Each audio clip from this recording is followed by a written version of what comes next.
আমাদের পাশের দেশ হিন্দুস্তান, মুসলমান বানাইছে কে? খাজা গরিবে নওয়াজ, যিনি সিস্তিয়া তরিকার ইমাম। বন্ধুরে আমার, সর্বপ্রথম যখন খাজা গরিবে নওয়াজ যখন সর্বপ্রথম হিন্দুস্তানের জমিনে যখন কদমটা বাড়িয়ে দিলেন, খুব মন দিয়ে শুনবেন, কদমটা যখন বাড়িয়ে দিল, তিনি হাঁটতে হাঁটতে সঙ্গীদেরকে নিয়ে একটু ক্লান্তি অনুভব করতেছেন, একটু বসার প্রয়োজন, একটু বিশ্রামের প্রয়োজন। বন্ধু, এবার কি করলেন? তিনি হাঁটতে হাঁটতে হাঁটতে হাঁটতে হঠাৎ করে দেখতে পাইলেন তিনি বড় একটা কি বৃক্ষ, খোলা একটা মাঠের মধ্যে দেখলেন বড় একটা গাছ, এখানে একটু বসে তিনি বিশ্রাম করবে। এখন এখানে বসতে যখন চাইলেন, তখন তৎকালীন সময়ে রাজা ছিলেন রাজা পৃথ্বীরাজ। পৃথ্বীরাজের গোলাম দৌড়ে আসলো, রাখাল দৌড়ে আসলো। রাখাল দৌড়ে এসে বলে, দেখে মনে হয় বিনদেশি মেহমান, বিনদেশি মুসাফির। কয়, আপনারা এখানে কি করছেন? আমরা একটু বিশ্রাম করব। কয়, না না, এখানে বিশ্রাম করা যাবে না। কেন বিশ্রাম করা যাবে না? আমি আল্লাহর ওলিদের পাওয়ার বোঝাচ্ছি, তাদের কারামত বোঝাচ্ছি। আল্লাহ রাব্বুল আলামিন তাদেরকে কতটুকু ভালোবাসেন, তাদের মুঠোয় কতটুকু পাওয়ার দিয়ে দেন, এটা সাধারণ মানুষ বন্ধু বুঝতে পারে না, যতক্ষণ না পর্যন্ত প্রেমে না পড়ে। আপনারা মুরব্বীরা শুনছেন না, শাহজালাল মুজাহিদ দিয়ামনি সুরমা নদী পার হয়ে গেছে যায় নামাজ বিছাইয়া। এটাকে আপনার আমার ক্ষেত্রে সম্ভব? দৌলদিয়া পাটুরিয়াতে কয়েকদিন আগে একটা ট্রলার ডুবলো, বিশেষজ্ঞরা পর্যন্ত আইডেন্টিফাই করতে পারলো না কোথায় ডুবলো। ঠিক কিনা বলেন? আমার কথা কি আপনারা বুঝেন? আল্লাহর ওলিদের শান, আল্লাহর ওলি যারা হয় তাদের মর্যাদা, তাদের পাওয়ার, তাদের কারামত।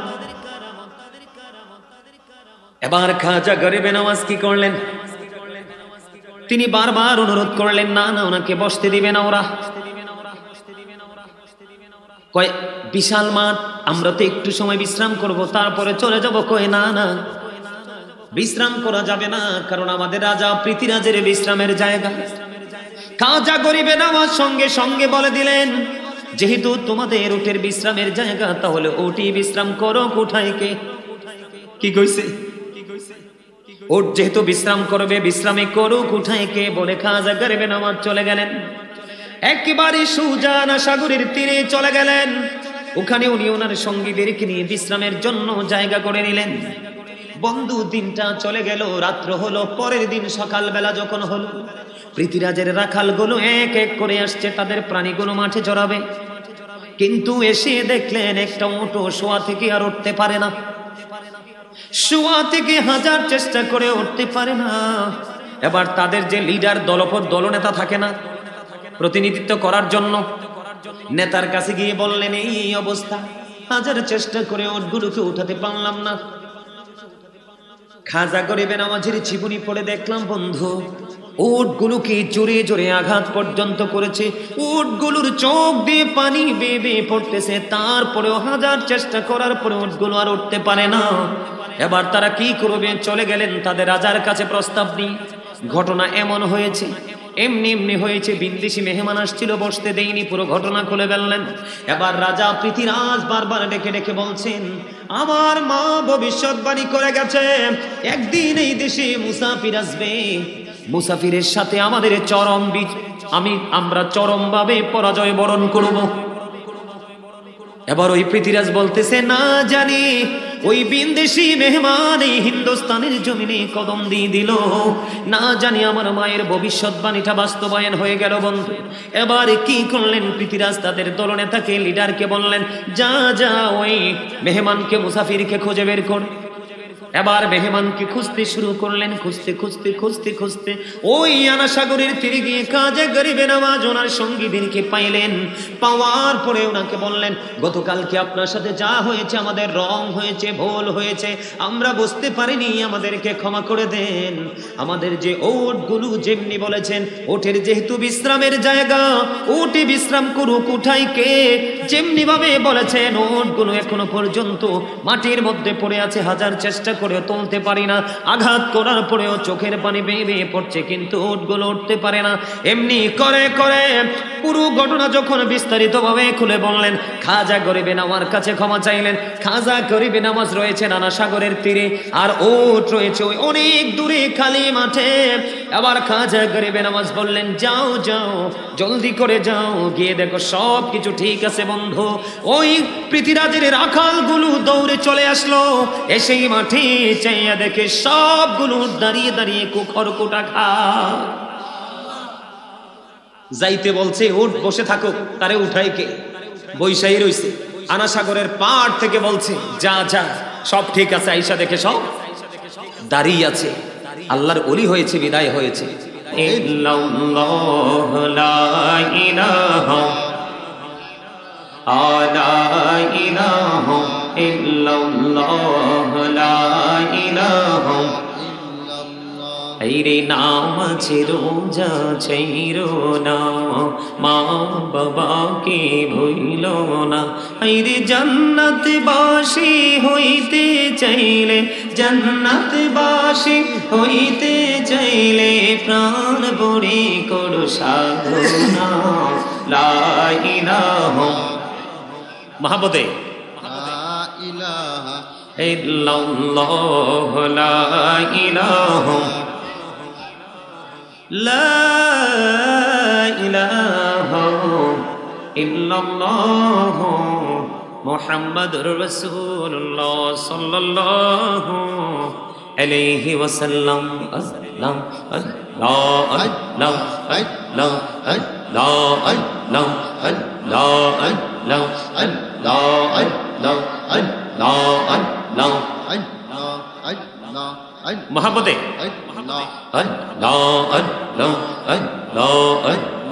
এই নামেতে এতো মধু, এই নামেতে এতো মধু, জাহানি তো আগের দহয়া, জাহানি তো আগে।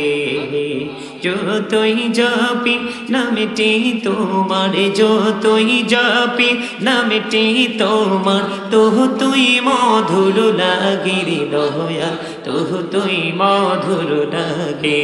আল্লাহ আল্লাহ আল্লাহ আল্লাহ আল্লাহ আল্লাহ আল্লাহ আল্লাহ আল্লাহ। বড়িয়া ডাকে রে বান্দা প্রাণে বড়িয়া ডাকে, হাইরে প্রাণে বড়িয়া ডাকে রে বান্দা প্রাণে বড়িয়া ডাক, হাইরে প্রাণ বড়িয়া ডাকিলে রে বান্দা প্রাণে বড়িয়া ডাকিলে রে বান্দা, গহনা করব মহা। আল্লাহ আল্লাহ আল্লাহ Allah Allah Allah Allah Allah Allah La ilaha illallah Muhammadur Rasulullah sallallahu alayhi wasallam। উপস্থিত সম্মানিত উলামায়ে কেরাম, আমন্ত্রিত অতিথিবৃন্দ, নবী বাবারা, যুবক ভাইয়েরা, পর্দার অন্তরালে রয়েছেন আমার মা বোনেরা, বিশেষ করে আজকে মরহুম জনাব কফিল উদ্দিন ব্যাপারীর মৃত্যুবার্ষিকী উপলক্ষে ৪৯তম ইসালে সওয়াব মাহফিলের আয়োজন করা হয়েছে। আজকের মাহফিলের প্রধান অতিথি হিসেবে যাকে আমন্ত্রণ জানানো হয়েছে আপনাদের সকলের, আমাদের সকলের সুপরিচিত, যিনি হলেন আবু বকর সিদ্দিক রাদিয়াল্লাহু তাআলা আনহুর বংশধর, গোলামে আহলে বাইত রাসূল সাল্লাল্লাহু আলাইহি ওয়াসাল্লাম, মাওলানা মীর মোহাম্মদ মঈনুদ্দিন নূরী সিদ্দিকী আল কুরাইশি সাহেব, পীর সাহেব, নূরিয়া বিশ্ব দরবার শরীফ, রুবি গেট, চট্টগ্রাম।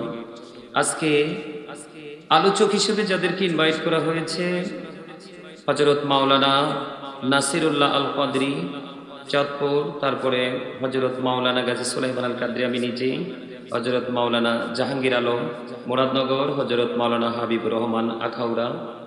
মাহফিল পরিচালনা আছেন কুতুবউদ্দিন মিয়াজি সাহেব। সম্মানিত উপস্থিতি, আজকের আয়োজনে আছেন আলহাজ মোহাম্মদ আব্দুল মজিদ নুরি।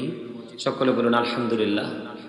আল্লাহর ওলি হতে হলে জিকির করতে হবে, আপনাকে সাচ্চা ইমানদার হতে হবে, খাবার কম খাইতে হবে, ঘুম একটু কম ঘুমাইতে হবে, কথা একটু কম বলতে হবে, দেখবেন তারাই আল্লাহর ওলি। আপনি সিরিয়াল দিয়েও খুঁজে পাবেন না। এখন তো আমাদের দেশে কত জাতের ওলি আছে, হক্কানি ওলিরা এখন কলঙ্কিত তাদের কারণে, ঠিক কিনা বলেন? আরো জোরে বন্ধুরে আমার, আল্লাহর ওলি হতে হলে আপনাকে বেশি বেশি করে জিকির করতে হবে। বলো হুজুর আমিন বলেছেন, ইয়া আইয়ুহাল্লাযীনা আমানু যিকুরুল্লাহা যিকরান কাসীরা ওয়াসাব্বিহুহু বুকরাতাও ওয়াসীলা। আল্লাহ রাব্বুল আলামিন ডেকে ডেকে বলেছেন, হে ঈমানদারেরা, বেশি বেশি করে জিকির করো, সকাল টু সন্ধ্যা আল্লাহর পবিত্রতা ঘোষণা করো। হুজুর কেমন করে করব? ফাযকুরুল্লাহা কিয়ামান, দাঁড়িয়ে দাঁড়িয়ে জিকির করো, উকুউদান, বসে বসে জিকির করো, ওয়া আলা যুনুবিকুম, শুয়ে শুয়ে জিকির করো, দাঁড়িয়ে দাঁড়িয়ে করো, বসে বসে করো, শুয়ে শুয়ে করো, তারপরেও জিকির বন্ধ করা যাবে না। ওমা সুবহানাল্লাহ দি কয় না? আরে আরো জোরে। মাহফিলে কি লেগাইছে? মাহফিল থেকে কিছু নেওয়ার জন্য আসছেন না? কথা বলেন না কেন? মাহফিল থেকে কিছু নেওয়ার জন্য আসছেন না? কি জন্য আসছেন? আরে কথা বলে না। কি নিতে আসছেন? কি বলতে পারবে? সওয়াব নিতে আসছেন। সওয়াব নিতে আইছেন না? তো আপনারা কি কাজ না করলে কি আপনাকে কি কোনো মালিক বেতন দিবে? তো বেতন যদি না পান তাহলে কি বাজার চলবে? আর বাজার যদি না করেন তাইলে ফ্যামিলি, পরিবার, সংসার নিয়ে সুন্দর চলতে পারবে? আরে ভাই আপনারা বুঝেন না কেন? এটা আখেরাতের বাজারের কেন্দ্রবিন্দু। আপনি যে এখানে এসছেন, এই বাজার করবেন আখেরাতের জন্য। কিসের জন্য? আখেরাতের জন্য। এই এখানে কি দেহের খোরাক মিলে না রুহের খোরাক? ওয়াজ শুনলে কি আত্মা শান্তি হয় না দেহের শান্তি হয়? তো আত্মার শান্তি হলে বুঝেন না কেন? আত্মার খেলা তো মরার পরে হবে, দেহের খেলায় না পৃথিবীতে। মারামারি, কিলাকিলি, ঘুষাঘুষি, চুরি, ডাকাতি, সন্ত্রাসী যা আছে সব দুনিয়াতে। আর মায়ের ফিট আত্মারটা হবে ওপারে। তো এখান তো আপনি আত্মার বাজার করার জন্য, ওপারের বাজার করার জন্য আসছেন, তাই না? আরো জোরে বলেন, কি জন্য আসছেন? ওপারে বাজারের জন্য না? তো আমার কথা শোনেন না কেন? আল্লাহ বলতেছে বেশি বেশি করে জিকির করো। কি করো? সকাল টু সন্ধ্যা আল্লাহর পবিত্রতা ঘোষণা করো। কেমনে করবো? ফাযকুরুল্লাহা কিয়ামান, দাঁড়িয়ে করো, উকুউদান, বসে করো, ওয়া আলা যুনুবিকুম, শুয়ে শুয়ে জিকির করো। সুবহানাল্লাহ বলেন না? তাহলে আপনি কি হতে পারবেন? আল্লাহ ওয়ালা। তখন এই ট্রেনিং নিতে হলে আপনাকে যেতে হবে আল্লাহর ওলির কাছে, হক্কানি আলেমের কাছে। যেই কোনো আলেমের কাছে বর্তমান থেকে সামনে যত যাবেন সঠিক তথ্য পাবেন না। কয়েক হাজার খুঁজলে একটা হক্কানি আলেম পাবেন না। কথা কি আমার বোঝেন আপনারা? আরো জোরে বলেন, বোঝেন? আল্লাহর নবী সরকারে মদিনা তিনি বলেছেন, তোমার মনের ঘরে যতক্ষণ পর্যন্ত ময়লা থাকবে, কি থাকবে? ততক্ষণ পর্যন্ত তোমার মনের ঘরে আয়না ফিট করতে পারবা না। আর আয়না ছাড়া কখনোই কিছু দেখা যায় না। বন্ধু, আপনার আমার প্রাণের নবী বলেছেন, প্রত্যেকটা জিনিসকে ক্লিয়ার করার একটা যন্ত্র আছে। মানুষের মনের ঘরের ময়লা দূর করার যন্ত্র হলো মাওলার জিকির। এখন জিকিরের ট্রেনিং কি কলেজের প্রফেসরে দেয়? কথা কন না কেন? প্রাইমারি টিচারে দেয়, হাই স্কুলের হেডমাস্টার দেয়। কথা বলেন না কেন? এই ট্রেনিং পাইতে হবে যার কাছে, তিনি হলেন হক্কানি আলেম অথবা হক্কানি আল্লাহর ওলি। আজকে এখানে আল্লাহর ওলি আসবে কিনা? ওনার কথা কিন্তু অত্যন্ত ধীরে ধীরে বন্ধু, কিতাব দেখে দেখে বলে অস্বীকার করার কোনো সুযোগ নাই। আল্লাহ রাসূল আরো বলেছেন, তোমরা জিকির এমন ভাবে করো মানুষ দেখলে যেন তোমাদেরকে পাগল বলে। সুবহানাল্লাহ বলেন না কেন? এখন আপনি আমি পাগল নি, আপনার আমার হুশ না বেহুশ এটাই তো কইতে না। পাবলিক এমন ভাবে বসে থাকে, কারণ জিকির না করতে করতে মনের করে জং ধরছে। এই ময়লা ক্লিয়ার হইতে হইতে লাইফ শেষ। মৃত্যুর ডাক আসবে, ঠিক নি রে? কিসের ডাক আসবে? মরণের ডাক আসবে, সইতে পারবা না। মজার খবর শোনো, এই ট্রেনিং আলেম ছাড়া, আল্লাহর ওলি ছাড়া পাওয়া যায় না। হাদিস শরীফের মধ্যে এসেছে, আপনার আমার প্রাণের নবী সরকারে মদিনা তিনি বলেছেন, এই যে আপনারা আজকে মাহফিলে আসেননি, আপনারা আসছেন আল্লাহর দিকে। কার দিকে? কথা বলে না। আপনারা মনে করছেন আপনারা মাহফিলে আসছেন, কিন্তু হাদিস শরীফ দ্বারা প্রমাণিত আপনারা আল্লাহর দিকে ধাবিত হয়েছেন। কার দিকে ধাবিত হয়েছেন? আল্লাহর দিকে। তার এক্সাম্পল হলো বন্ধু, আপনার আমার প্রাণের নবী সরকারে মদিনা তিনি জানিয়ে দিয়েছেন, বন্ধু কেউ যদি জিকির করতে করতে আল্লাহর দিকে 1 বিঘা পরিমাণ এগিয়ে যায়, আল্লাহ রাব্বুল আলামিন তার দিকে 1 গজ পরিমাণ এগিয়ে আসে। তার মানে আপনি যত তাড়াতাড়ি যান তার চেয়ে তাড়াতাড়ি আপনার কাছে আল্লাহ আসে। তাইলে আল্লাহ আপনাকে বেশি ভালোবাসে না কম ভালোবাসে? কথা বুঝে নেন কি করে বন্ধু। শুধু এখানে একান্ত নয় রে, হাদিস শরীফের মধ্যে এসেছে জিকির করতে করতে কেউ যদি আল্লাহর দেখে এক হাত পরিমাণ যদি এগিয়ে যায়, আল্লাহ রাব্বুল আলামিন ওই আল্লাহর বান্দার দিকে 2 হাত পরিমাণ এগিয়ে আসে। আপনি যত দ্রুত যেতে চান তার চাইতে দ্রুত আল্লাহ আপনার কাছে আসে, আপনার আপন হতে চায়। কারণ আল্লাহ রাব্বুল আলামিন আপনাকে আমাকে অত্যন্ত সুন্দর করে বানাইছে। আমরা হয়তো বলি অনেকে সুন্দর, অনেকে এটা সুন্দর, এটা কালা, এটা চিকন, এটা মোটা, এটা খাটো, এটা লম্বা, এটা আমরা কম্পেয়ার করি, এইটার মধ্যে আমরা পার্থক্য করি। কিন্তু বন্ধু, আল্লাহর কোরআনের ভাষা অনুযায়ী আল্লাহর কাছে আমরা সবাই সুন্দর। অসুন্দর হই শুধু নিজের কর্মের কারণে। আল্লাহ রাসূল আরো জানিয়ে দিয়েছেন, পৃথিবীর কোন জলসায় বসে যখন আল্লাহর বান্দা জিকির করে, আল্লাহ রাব্বুল আলামিন তার চাইতে উত্তম জলসায়, আল্লাহ রাব্বুল আলামিন তার চাইতে উত্তম জলসায় আল্লাহর বান্দার জিকির করে। সবচেয়ে বড় মজার খবর হলো বন্ধু, আল্লাহর হাবিব সরকারে মদিনা তিনি জানিয়ে দিয়েছেন, যখন কোন বান্দা হেঁটে হেঁটে জিকির করার জন্য আল্লাহর দিকে যায়, আল্লাহ রাব্বুল আলামিন আল্লাহর ওই বান্দার দিকে দৌড়ে আসে। তার মানে আপনি যত দ্রুত আল্লাহর কাছে যেতে চান, আল্লাহ তার চাইতে অধিক দ্রুত আপনার কাছে চলে আসে।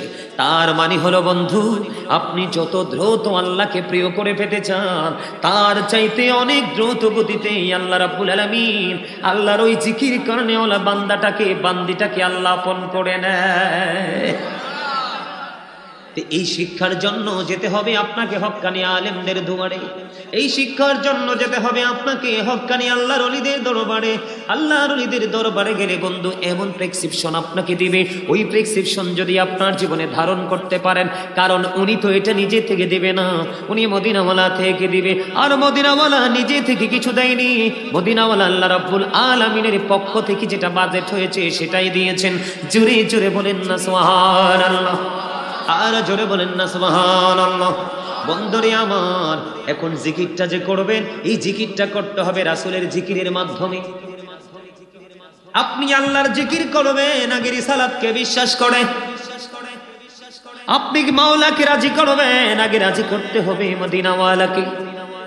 এটি কিন্তু অত্যন্ত সূক্ষ্ম এবং সেন্সিটিভ বিষয়। এই বিষয়গুলো আপনাকে আমাকে বন্ধু প্রাণপণ ভাবে জেনে নিতে হবে, কেননা আপনাকে আমাকে যেতে হবে, মাস্ট বি, বাধ্যতামূলক। এখান থেকে আপনি আমি বাঁচতে পারবো? মরা থেকে বাঁচতে পারবেন? উপায় আছে? আছে? আল্লাহর জিকির করবেন, নবীর জিকিরও করবেন। প্রত্যেকটা জুমার দিনে কেউ যদি রাসূলকে ভালোবেসে মাত্র 80 বার দরুদ পড়ে, আল্লাহ রাব্বুল আলামিন খুশি হয়ে তার 80 বছরের সগীরা গুনাহ মাফ করে দেয়। এখনকার মানুষ তো 80 বছর বাঁচেও না, ঠিক নেই?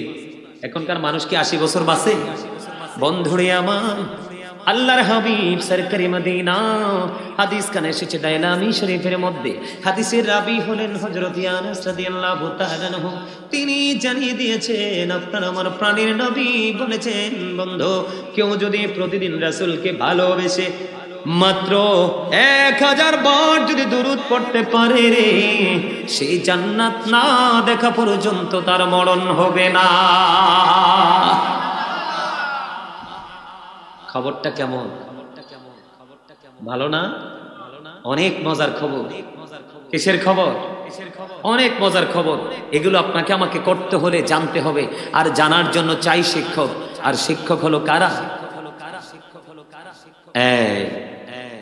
আল্লাহর ওলিদের কাছে গেলেই আপনার যেই সমস্যার সমাধান অটো হয়ে যাবে, কারণ তারা নিজের ইশারায় চলে না, চলে মাওলার ইশারায়।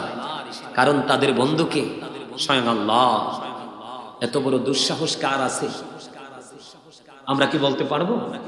পারবো না, কারণ আমরা ওই পর্যন্ত পৌঁছাতে পারি নাই, কারণ আমরা তো গোলামি করতে জানি না। যেমন আমি যদি এক্সাম্পল দেই, যে জুমার দিনটা আসে আমাদের মাঝে, কোন দিন? মুসল্লিরা সবার আগে যায় না পরে যায়? পরে না? 2-4 জন হয়তো আগে যায়, ম্যাক্সিমাম মুসল্লি সবার পরে যায়, তাই না? কিন্তু দুর্ভাগ্যজনক হলেও সত্য, ওই যে আলেমদের সাথে যুক্ত নেই, আল্লাহর ওলিদের থেকে যে আল্লাহর ওলিদের সোহবতে যায় নাই, প্রেসক্রিপশন নেয় নাই, তো এই জন্য তাদের প্রত্যেকটা জায়গায় জায়গায় মিস্টেক।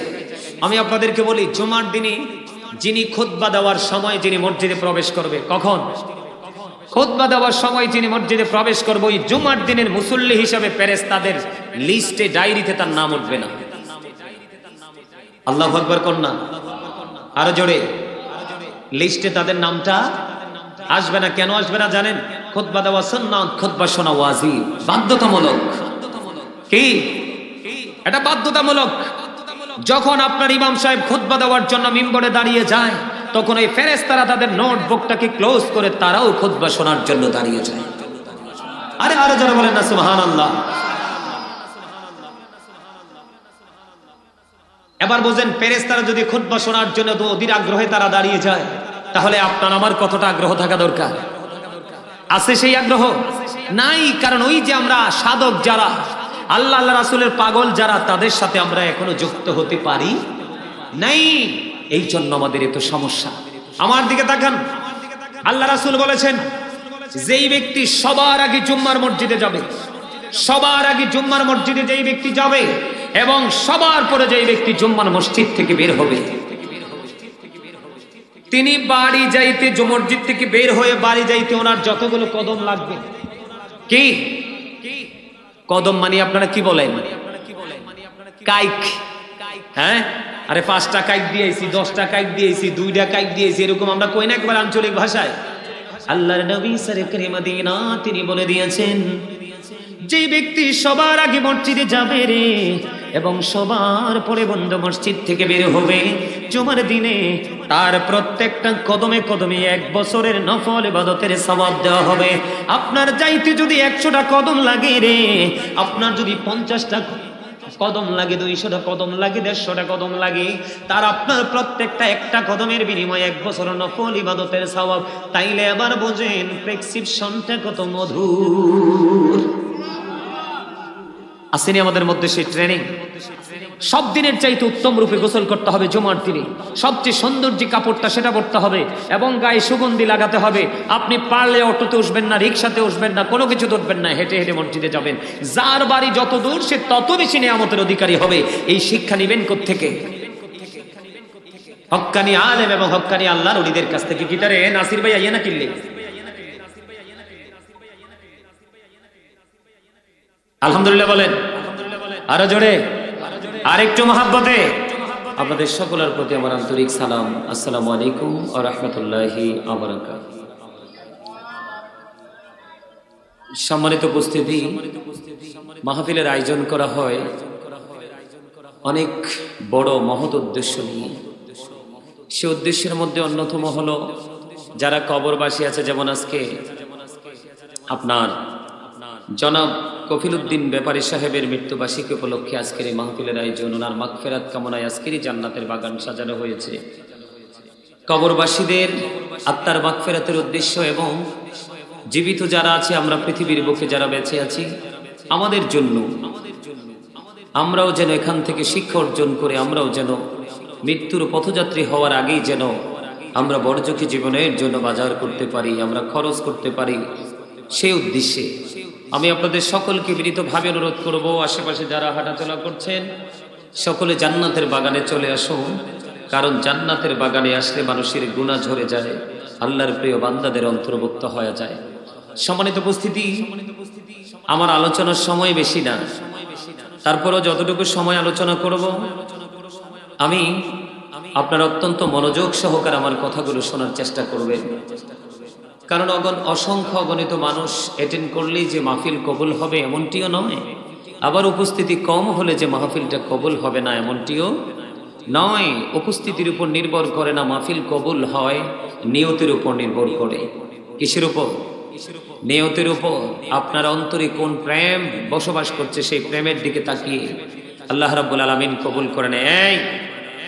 এটা দুষ্টামের জায়গা না, কিন্তু এখানে বসলে একবারে ভদ্রভাবে বসতে হবে। একজনও দুষ্টামি করতে পারবা না, কথাও বলতে পারবা না। সম্মানিত উপস্থিতি, আমি আজকে আলোচনার যে শিরোনাম যেটা দিয়েছি, আল্লাহ রাব্বুল আলামিন বলেছেন ইয়া আইয়ুহাল্লাযীনা আমানু ও আনফুসাকুম ও আহলিকুম নারা। আল্লাহ রাব্বুল আলামিন বলেছেন, O believers, save yourself and your families from the fire. আল্লাহ রাব্বুল আলামিন ঈমানদারকে ডেকে বলেছেন, তুমি জাহান্নাম থেকে বাঁচো এবং তোমার আহালকে, তোমার পরিবারকে জাহান্নাম থেকে বাঁচাও। এখন আপনি আমি যদি বাঁচতে হয় এবং বাঁচাতে হয়, আপনাকে আমাকে হতে হবে ঈমানদার। আপনাকে আমাকে ঈমান আনার পরে আল্লাহকে ভয় করতে হবে, কারণ আল্লাহ বলেছেন আল্লাযীনা আমানু, যারা ঈমান এনেছে, ওয়া কানু ইয়াত্তাকুন, এবং তাকওয়া অবলম্বন করেছে, লাহুমুল বুশরা, তাদের জন্য সুসংবাদ, ফিল হায়াতিদ দুনিয়া, দুনিয়ার জীবনে, ওয়া ফিল আখিরা, এবং পরকালের জীবনে।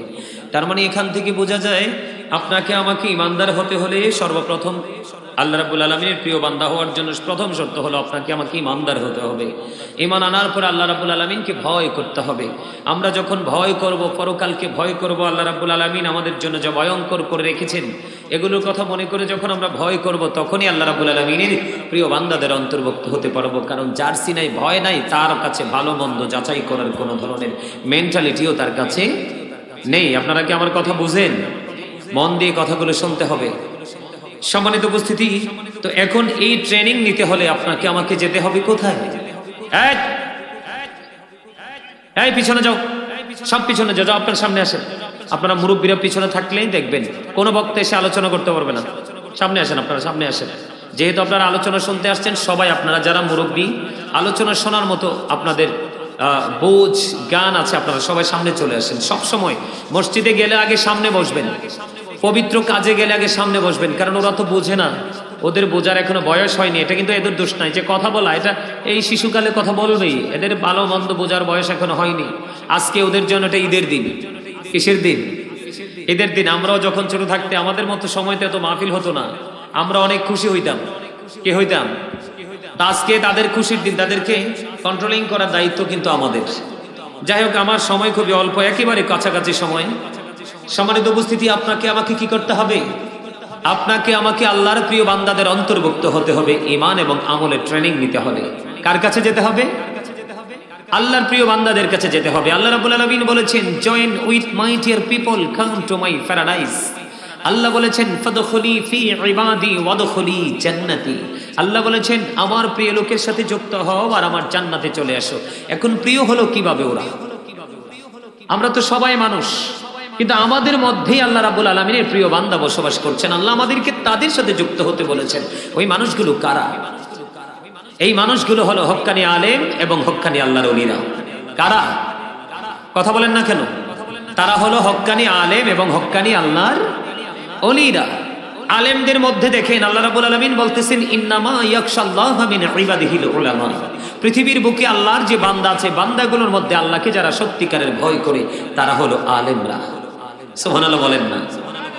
আরো জোরে বলেন সুবহানাল্লাহ। তো ভয় আপনাকে আমাকে সাধারণ মানুষ হিসাবে আপনি আমি বাঁচতে হলে এবং বাঁচাতে হলে আপনাকে আমাকেও সেই পথটাই কি করতে হবে? অবলম্বন করতে হবে। আল্লাহ বলেছেন, ফাদখুলি ফি ইবাদি ওয়াদখুলি জান্নাতি। আল্লাহ বলতেছেন, join with my dear people, come to my paradise. যেমনটি আপনি অসুস্থ হলে ডাক্তারের প্রয়োজন, বাড়ি বানালে ইঞ্জিনিয়ারের প্রয়োজন, ঘরটাকে তৈরি করতে হলে কনস্ট্রাকশন মিস্ত্রির প্রয়োজন, তাই না? আপনি আপনার বাচ্চাকে সুশিক্ষায় শিক্ষিত করতে হলে অত্যন্ত দক্ষ শিক্ষক দ্বারা আপনার সন্তানকে টিচিং দিতে হবে। প্রফেশনালি যিনি টিচার, ওনার শরণাপন্ন আপনার সন্তানকে করতে হবে। ঠিক তেমনি ভাবে আপনি আখেরাতের বাজার করতে হলো আপনাকে আখেরাত সম্পর্কে, পরকাল সম্পর্কে যারা অভিজ্ঞ, তারা হলেন হক্কানি আলেম এবং হক্কানি আল্লাহর ওলিরা। আপনাকে আমাকে তাদের সাথে যুক্ত হতে হবে। আল্লাহ বলেছেন, তাদের সাথে যখন যুক্ত হবে, তুমি তাদের সাথে যুক্ত হয়ে কবরে আসবে। কোথায়? কবরে। কবরে যাওয়ার পর আল্লাহ বলতেছেন, ইনদা রাব্বিহিম ইউসকুন। আল্লাহর প্রিয় বান্দা হয়ে কবরে যেতে পারলে আপনার জন্য জান্নাতে খাবার বরাদ্দ। ওমা সুবহানাল্লাহ বলে না কেন? আরে দুনিয়াতে খাবার খাওয়া সহজ, কিন্তু উপরে গিয়ে জান্নাতে খাবার পাওয়া, খাওয়া এত সহজ? তা আপনি আল্লাহর ওলি হতে পারলে, আল্লাহর প্রিয় বান্দাদের অন্তর্ভুক্ত হয়ে প্রিয় হতে পারলে, আপনি ওপারে যাওয়ার পরেও ফিউচার আপনার ব্রাইটনেস হয়ে যাবে। ওখানে আপনি খাবার পাবেন। দে রিসিভ ফুড ফ্রম আল্লাহ। আল্লাহর প্রিয় লোকেরা তারা আল্লাহর কাছ থেকে জান্নাতি খাবার রিসিভ করবে। তবে সবচেয়ে মজার বিষয় হলো, পৃথিবীতে যত খাই তত পায়খানা হয়, প্রস্রাব হয়, কিন্তু জান্নাতীদের কোনো পায়খানা হবে না, প্রস্রাব হবে না, ঢেকুর আসবে, সব নিমজ্জিত হয়ে যাবে। আর যারা বলেন সুবহানাল্লাহ। বন্ধুরি আমার, এই জন্য আল্লাহ রাব্বুল আলামিন জানিয়ে দিয়েছেন, ইয়া আইয়ুহাল্লাযীনা আমানুত্তাকুল্লাহা ওয়াবতাগু ইলাইহিল ওসিলা। আল্লাহ রাব্বুল আলামিন ঈমানদারদেরকে ডেকে ডেকে বলছেন, মুমিনেরা তোমরা কি করো? আল্লাহকে ভয় করো এবং আল্লাহ রাব্বুল আলামিনকে পাওয়ার জন্য তোমরা উসিলা তালাশ করো। হুজুর, উসিলা কোনটাকে আমরা বেছে নিব উসিলা হিসাবে? আল্লাহ রাব্বুল আলামিন বলেছেন, ওয়াকুনু মা'আস সাদিকিন, সত্যবাদী লোক যাদেরকে বলা হয় ট্রুথফুল মেন। জোরে জোরে সুবহানাল্লাহ, আরো জোরে বলেন না সুবহানাল্লাহ। এই ওয়াজগুলো কি, এই কথাগুলো কি আল্লাহর না আমার? তো আপনাদের সুবহানাল্লাহ বলতে তো সমস্যা কোথায়? এই জন্যই আমরা আল্লাহর ওলি হতে পারি না, আল্লাহর প্রিয় বান্দাদের অন্তর্ভুক্ত হতে পারি না, আমরা জিকির করার পরেও ধন্য হতে পারি না। আল্লাহ রাসূল বলেছেন, জবান এবং অন্তর দুই দিক দিয়ে জিকির করা যায়, তবে জবান এবং কলব দুটো মিলে যে জিকির করা হয় ওই জিকিরটা হলো সবচেয়ে উত্তম জিকির। জিকির বোঝেন না? জিকির হলো আরবি শব্দ, বাংলাতে যেটাকে বলা হয় স্মরণ করা, ইংলিশে যেটাকে বলা হয় রিমেম্বার। আল্লাহ বলেছেন, remember me then I will remember you. তোমরা আমাকে স্মরণ করো, আমি তোমাদেরকে স্মরণ করব। ফাযকুরুনি আযকুরুকুম, তোমরা আমাকে স্মরণ করো, আমি তোমাদেরকে স্মরণ করব। আপনি আল্লাহ ওয়ালা হতে হবে, আল্লাহর প্রিয় হতে হবে, তাহলে আপনাকে অবশ্যই জিকির করতে হবে। সুবহানাল্লাহ বলা আল্লাহর জিকির, আলহামদুলিল্লাহ বলা আল্লাহর জিকির, লা ইলাহা ইল্লাল্লাহ বলা আল্লাহর জিকির, আলহামদুলিল্লাহ বলা, আল্লাহু আকবার বলা জিকির। সৎ কাজের জন্য কাউকে ডাকা, এটাও জিকির। অসৎ কাজের জন্য বারণ করা, এটাও জিকির। নামাজে দাঁড়িয়েছেন, ওটাও জিকির। হজে গেছেন, ওটাও জিকির। হজ হলো জিকিরের জুলুস, কারণ বিভিন্ন জায়গা পরিদর্শন করে সম্পূর্ণ করতে হয়। আর নামাজ হলো জিকিরের জলসা, আজকেরটাও জিকিরের জলসা, যেটা এই আমলটা একই জায়গায় দাঁড়িয়ে বসে সম্পূর্ণ করা হয়, এটাকে বলা হয় জিকিরের জলসা। আল্লাহর জিকির করা ছাড়া পর্যন্ত আপনি আল্লাহর ওলি হতে পারবেন না। ওলি হওয়া যাবে? আর যারা বলেন না, ইন্নাল্লাযীনা ইউবাইউনাকা ইন্নামা ইউবাইউনাল্লাহ ইয়াদুল্লাহি ফাওকা আইদিহিম। বন্ধু, অত্যন্ত চমৎকার খবর, যারা আল্লাহর ওলিদের হাতে হাত রাখে তারা যেন আল্লাহর কুদরতি হাতে হাত রাখলো, কারণ আল্লাহর ওলিদের হাতের উপর থাকে আল্লাহর কুদরতি হাত। জোরে বলেন না সুবহানাল্লাহ। কারণ আল্লাহর ওলি যারা হয় তাদের সরাসরি বন্ধু হলো স্বয়ং আল্লাহ। আল্লাহু ওয়ালিউল্লাযীনা আমানু, জোরে জোরে বলেন না সুবহানাল্লাহ। যারা আল্লাহর ওলি তারা সাধারণ মানুষকে কাছে ডাকে ওলি বানানোর জন্য, বন্ধু করার জন্য নয়, তাদের বন্ধু স্বয়ং আল্লাহ।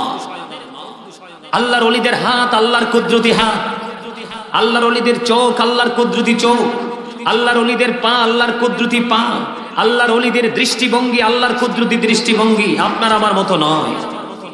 এই জন্য আল্লাহ রাব্বুল আলামিন বলেছেন, behold verily the friends of Allah have nothing to fear or to regret. আলা ইন্না আউলিয়া আল্লাহি লা খাউফুন আলাইহিম ওয়া লা হুম ইয়াহজানুন। অস্বীকার করার সুযোগ আছে? আল্লাহর ওলিদের কোনো ভয় আছে? তাদের কোনো চিন্তা আছে? তাদের কোনো টেনশন আছে? তারা একেবারে ফ্রি, অল টু রিগ্রেট, তারা পরকালেও চ্যাম্পিয়ন। জোরে জোরে কন্যা সুবহানাল্লাহ। নাহনু আউলিয়াউকুম ফিল হায়াতিদ দুনিয়া ওয়া feel আখিরাহ। We are your protecting friends in the life of the world and in the hereafter. আমরাই তোমাদের বন্ধু দুনিয়ার জীবনে এবং পরকালের জীবনে। আপনি আল্লাহর ওলি, আল্লাহ যাদেরকে বাছাই করে নিয়েছে, আপনি তাদের সাথে প্রেম করে তাদের সাথে মিলেমিশে একাকার হয়ে যান, কারণ তাদের মধ্যে রয়েছে রাসূল প্রেম, আর রাসূল প্রেমের মধ্যেই রয়েছে আল্লাহ রাব্বুল আলামিনকে পাওয়ার একেবারে সহজ রাস্তা। তার মানে রাসূলকে খুশি করতে পারলে অটো আল্লাহ খুশি। আর এই নিয়ামতটা পাবেন আপনি হক্কানি আলেম এবং হক্কানি আল্লাহর ওলিদের কাছে। অন্য কারো কাছে গেলে পাওয়া যায়? অন্য কারো কাছে গেলে পাওয়া যায় না। এটা কি আপনারা বুঝেন? আমরা কি সেটা বিশ্বাস করি? আল্লাহর ওলিদের হাতে যারা হাত রাখলো তারা যেন আল্লাহর কুদরতি হাতে আগে হাত রাখলো, কারণ আল্লাহর ওলিদের হাতের উপর থাকে আল্লাহর কুদরতি হাত। যেমনটি আমি যদি আপনাকে একটা এক্সাম্পল দিই, নিবেন? একটা এক্সাম্পল দিব আপনাদেরকে বোঝানোর জন্য।